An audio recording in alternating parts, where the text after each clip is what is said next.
रामचरितमानस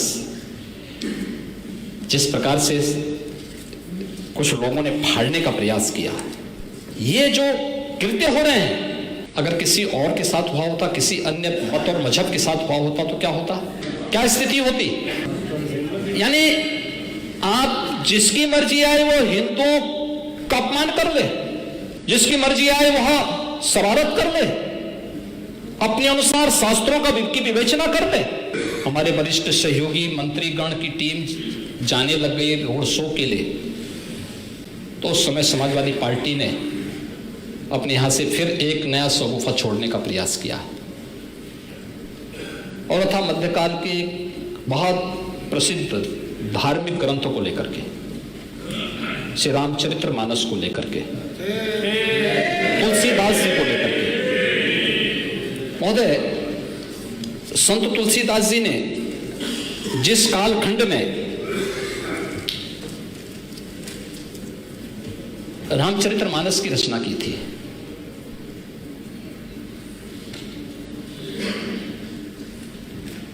उन जैसा साधक और संत को उस समय की सत्ता का बुलावा आया था। अकबर ने उनको बुलाया था। तुलसीदास जी ने तो एक ही बात उनको कह दी थी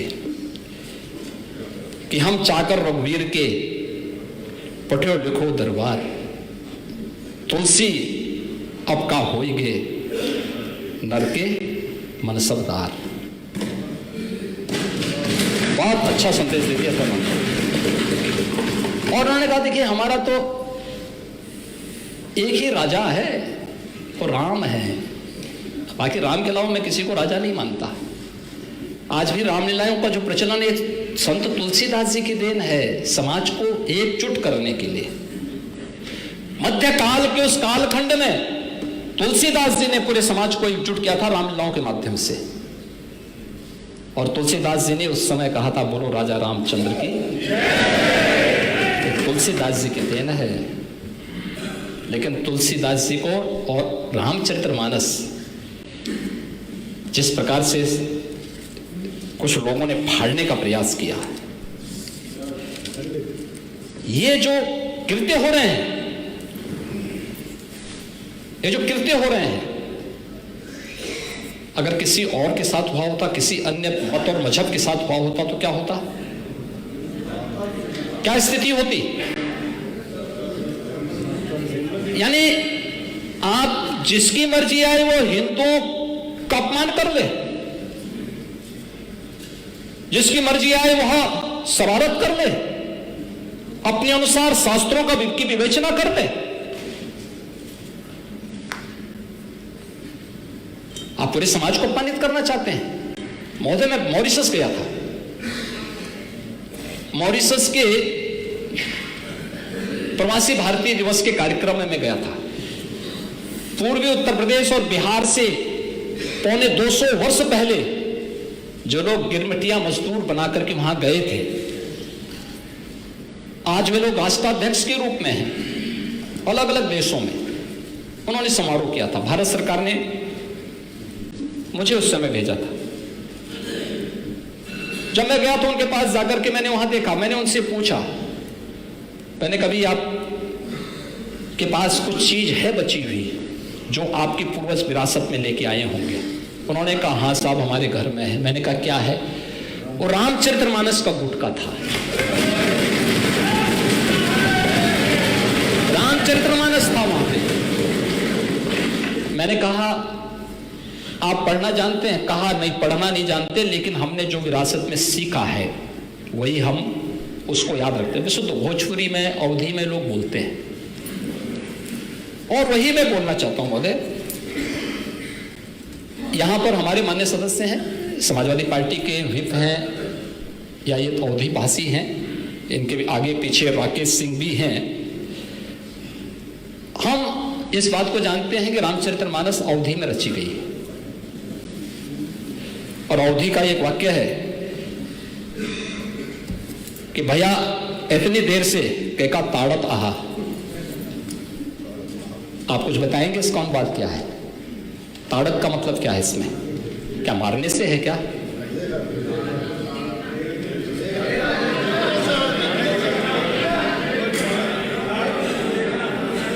देखने से है न हो। अरे फिर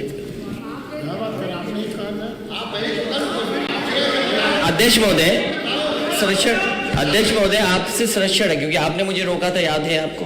मैंने आपको मैंने नहीं बोला, आउट ऑफ कॉन्टेक्स्ट नहीं बोलना चाहिए, आउट ऑफ कॉन्टेक्स्ट भाषण नहीं होना चाहिए। अध्यक्ष महोदय, मेरा आपसे यही निवेदन है। कंटेस्ट में है ना, इसमें माननीय अध्यक्ष जी जब नेता विरोधी दल बोल रहे थे तो कोई भी तो क्रिकेट का विषय जो आया वो क्या आउट ऑफ कॉन्टेस्ट नहीं था क्या? वो भी आउट ऑफ कॉन्टेस्ट था।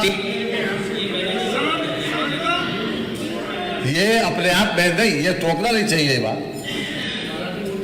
जब नेता प्रतिपक्ष बोल रहे थे किसी ने भी नहीं टोका, माननीय मुख्यमंत्री जी बोल रहे हैं, बाकी ये बात नहीं चाहिए बात बात। महोदय दूसरा है, हमारे बुंदेलखंड से मान्य सदस्य कितने हैं? थोड़ा हाथ खड़ा करेंगे सब लोग बुंदेलखंड के। हाँ बेटे। महोदय बुंदेलखंड, संत तुलसीदास जी का जो जन्म हुआ था वो आज के चित्रकूट जनपद के अंदर राजापुर गांव में हुआ था। और वहां पे अगर आप देखेंगे बुंदेलखंडी में अगर हम बात करेंगे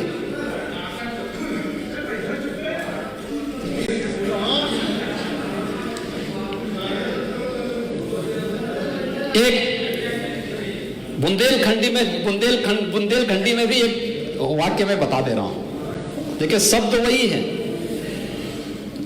भैया मोरे लड़कन को ताड़े रखियो,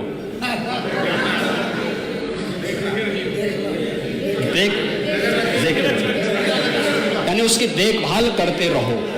इसका मतलब उसका संरक्षण दो, उसको लालन पालन करके जो जिस लायक है उस लायक शिक्षित करो, प्रशिक्षित करो। इसका मतलब ये है।